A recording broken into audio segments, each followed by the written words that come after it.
suis habitante de l'habitat partagé Écolodo. Je suis là depuis 2018 à habiter là, mais le projet a démarré en 2012 suite à l'organisation par la municipalité d'une réunion publique pour présenter un projet de cohabitat. En fait, la municipalité avait réservé une parcelle de sa ZAC pour un projet de cohabitat.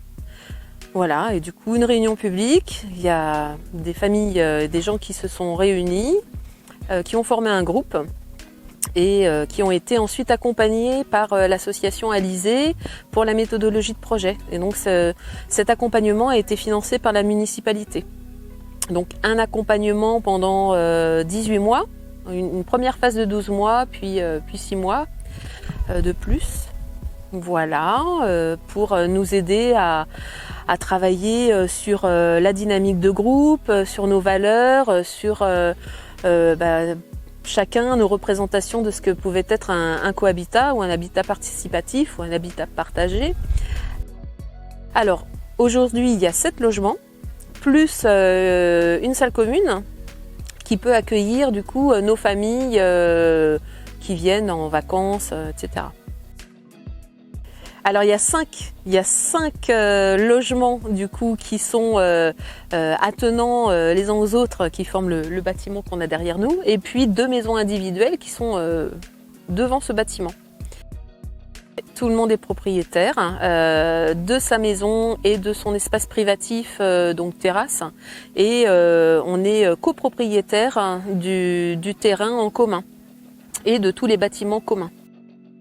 Alors des espaces du coup de terrain, on a du coup tous nos aménagements extérieurs qui sont communs, hein. Ça c'est vraiment des choses qu'on a achetées ensemble. Un potager, voilà, on déambule dans nos allées. On a également une salle commune, une chaufferie avec un chauffage collectif et une production d'eau chaude solaire qui est collective aussi.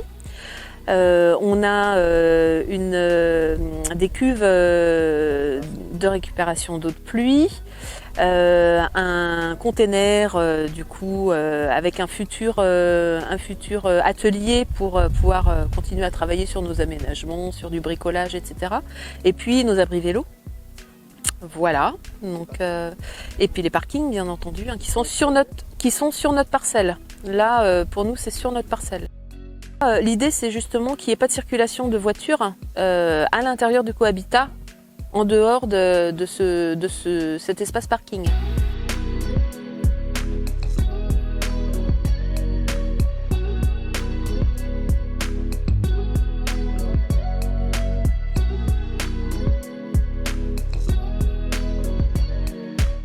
J'habite ici depuis 3 ans, je fais partie du groupe Écolodo depuis sa création en 2012. Parallèlement à ça, je suis thermicien de métier, puis économiste et maître d'œuvre, donc voilà, pleinement investi dans ce projet de construction. C'était un choix, dans les choix il a fallu déterminer des critères. En premier, on a voulu tous, d'un commun accord, avoir un impact environnemental le plus faible possible. Le bois s'est très rapidement imposé, vraiment d'un commun accord. Donc on est en ossature bois pour les murs sur l'ensemble des bâtiments. Sur l'isolation, il y a eu la même question. Donc on a défini paroi par paroi le type d'isolant qu'on allait mettre, mais c'était systématiquement des isolants d'origine biosourcée. Donc on va retrouver de la fibre de bois, de la laine de bois, de la ouate de cellulose, chanvre et lin un tout petit peu. Voilà, et puis il a resté les cloisons où là du coup forcément on avait un impact un peu plus compliqué, parce qu'on a voulu éviter d'avoir seulement du bois en cloison pour des questions acoustiques. Donc pour ramener un peu de masse, c'était du fermacell ou de la plaque de plâtre pour avoir un peu de masse et réduire les nuisances sonores. Donc sur la construction, nous on n'a pas touché le bâtiment tant que les longueries n'étaient pas posées. Une fois que les longueries ont été mises en place, nous on les a isolées pour encore améliorer la performance du bâtiment au niveau des fondations. On a laissé le maçon continuer, il a coulé l'ensemble des dalles. Le charpentier est intervenu pour faire logement par logement les boîtes et les livrer hors d'eau hors d'air. Donc on a réceptionné logement par logement des boîtes qui sont arrivées préfabriquées mur par mur et qui ont été livrées. Et au fur et à mesure qu'un logement était livré, que le charpentier nous laissait la place, là nous on pouvait y poser l'isolation et les doublages. Donc le bâtiment s'est monté petit à petit, logement par logement. Le bardage pouvait terminer à un bout alors qu'un autre logement n'était pas encore construit. Donc on a investi les lieux vraiment au fur et à mesure. Alors chacun est intervenu sur ses propres finitions, mais aussi chez les voisins. C'est-à-dire qu'on n'a pas hésité à se donner des conseils d'une part et des coups de main d'autre part. C'est-à-dire que certains voulaient commencer à travailler, mais leur logement n'était lui-même pas encore livré par le charpentier. Donc on pouvait bosser tous dans un logement au départ, puis dans un deuxième, et voilà, et au fur et à mesure s'entraider du coup sur ceux qui arrivaient après. Donc en règle générale, chacun a travaillé dans son logement, mais avec beaucoup de temps collectif chez les uns et chez les autres. C'était un sujet compliqué. Le compromis final qu'on a choisi ensemble, c'est d'avoir une production collective avec principalement une installation sur une chaufferie bois granulée, collective pour les 7 logements et les communs, et avec, pour l'eau chaude, une production collective sur les capteurs solaires qu'on voit derrière pour l'ensemble des logements ici, et 2 installations solaires thermiques individuelles sur les 2 maisons, mais qui sont aussi raccordées au collectif pour l'appoint sur la chaudière granulée. Donc là encore, on avait le choix. On a 2 types d'installations sur ces logements. Sur les 7 logements, on a 2 installations en VMC double flux et 5 installations en VMC hygrobé. Donc en simple flux, c'est l'hygrobé forcément qui s'est imposé. Alors on a d'abord 60 mm de fibre de bois sur l'extérieur de l'ossature, qui font par pluie en même temps. Puis dans l'ossature de 145, on a de la boîte de cellulose. Et à l'intérieur, on a ajouté, dans la lame d'air technique, on a 45 mm de laine de bois. Donc on a un complexe qui est pas complètement homogène, mais qui se tient, qui fonctionne, qui thermiquement fonctionne bien, et hygrométriquement fonctionne bien aussi.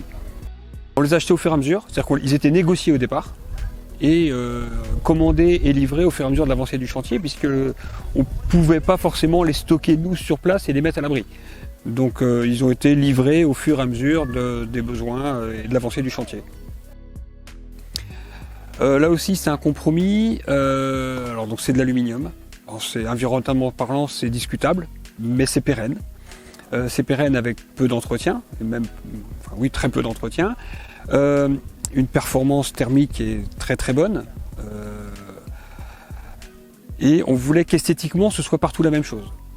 Économiquement, le bois n'était pas acceptable pour certains, donc du coup, la réponse commune, c'était l'aluminium, avec un fabricant digne de ce nom et des performances qui sont tout à fait honnêtes et honorables et qui étaient conformes à ce qu'on attendait sur les calculs thermiques. Voilà, et on en est très content.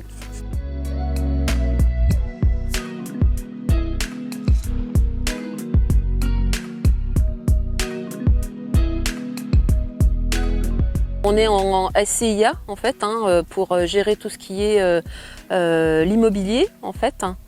Voilà, la SCIA est vouée à disparaître en fait, à partir du moment où on aura terminé tous les travaux. Sinon, on est en association en fait depuis 2013. Alors il n'y a pas eu de choix en fait, on s'est tous choisis mutuellement en fait. C'est naturellement que les personnes qui sont passées en fait dans ce projet à une réunion, ils sont soit restés et du coup habitent aujourd'hui dans ce projet, soit sont passés mais pour des raisons X ou Y n'ont pas pu rester dans ce projet. Alors nous on est en gouvernance partagée.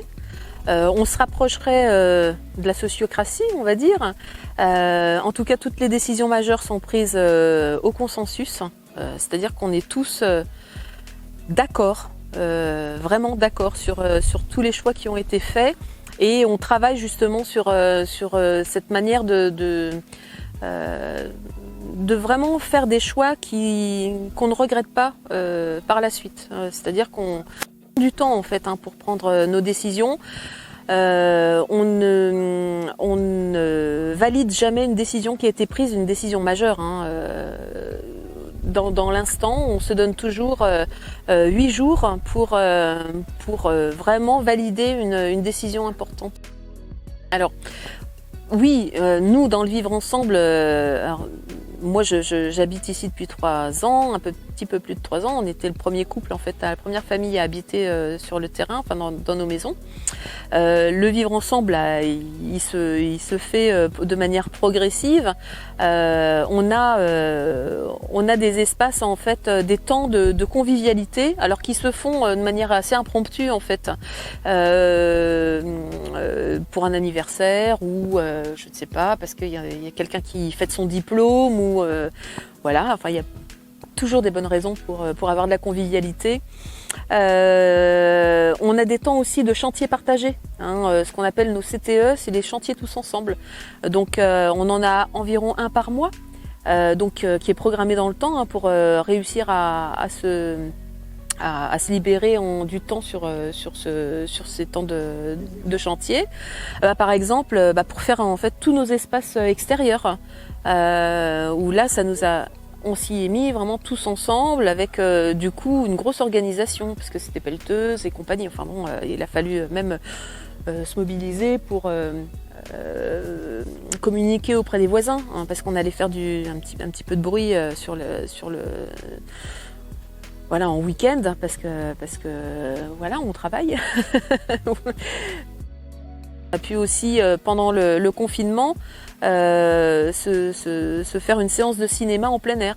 Donc chacun, en fait, on était nos îlots famille, en fait, en extérieur, et puis avec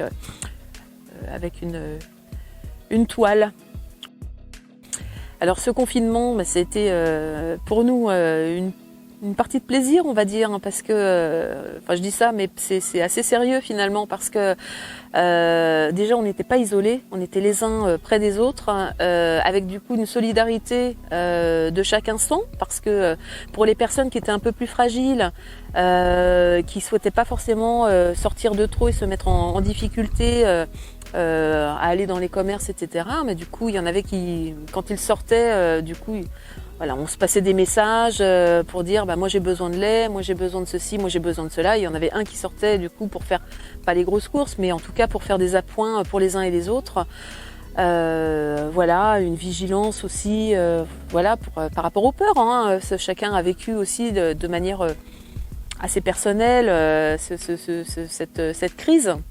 Voilà, donc du coup, c'était en tout cas de partager les peurs et du coup de savoir comment fonctionner ensemble par rapport à ce Covid et comment respecter chacun aussi par rapport à ça. La première contrainte, c'est le temps, parce que c'est un projet qui dure longtemps. Nous, on a démarré les premières réunions en octobre 2012. On a investi les lieux en septembre 2018. Donc ça a pris quand même du temps. En même temps, ce temps-là, il est nécessaire pour un projet à 7 familles. Et dans le consensus, je dirais que c'est aussi un avantage. Même si c'est un inconvénient, le temps c'est long, mais ça permet de maturer et de prendre des bonnes décisions quand même. Donc c'est quand même quelque chose de positif. Sinon. J'ai pas d'exemple en fait qui me viennent vraiment. Jusqu'à présent, là aujourd'hui, nos portes ouvertes, on a beaucoup de gens qui nous demandent alors si vous aviez des choses à refaire, etc. Mais moi, je pense pas que je changerais quoi que ce soit finalement, parce que les choses qui se sont créées, elles se sont créées avec les gens qui l'ont construit. Et on est tous différents, on s'apporte énormément de choses différentes, de connaissances, d'expertise, et ça fait la richesse en fait. Mais on s'est pas choisi au départ. C'est-à-dire que les gens qui sont restés, c'est qu'ils se sont sentis bien en fait dans le groupe. Ils se sont sentis appartenir au groupe. Et c'est comme ça que ça s'est créé finalement. Donc moi je changerais rien. Ça répond à ma question. En fait, qu'on réfléchisse, qu'on continue à réfléchir sur comment on a envie finalement de rayonner sur l'extérieur, et d'interagir effectivement sur aussi l'écoquartier finalement, parce que nous on est un cohabitat dans un écoquartier. Cet écoquartier, il est voué aussi à vivre avec du commun. La municipalité, elle a aussi travaillé sur des espaces communs à mettre en œuvre sur voilà, des espaces de jeux pour les enfants, de jeux pour les adultes aussi, un verger, des zones de déambulation avec des fleurs à couper, qu'on puisse couper des fleurs en fait pour mettre chez soi. Donc, et tout ça, ça va se créer aussi avec les habitants. Donc entre autres ceux des Colodos, mais et j'espère une majorité d'habitants en fait de la ZAC.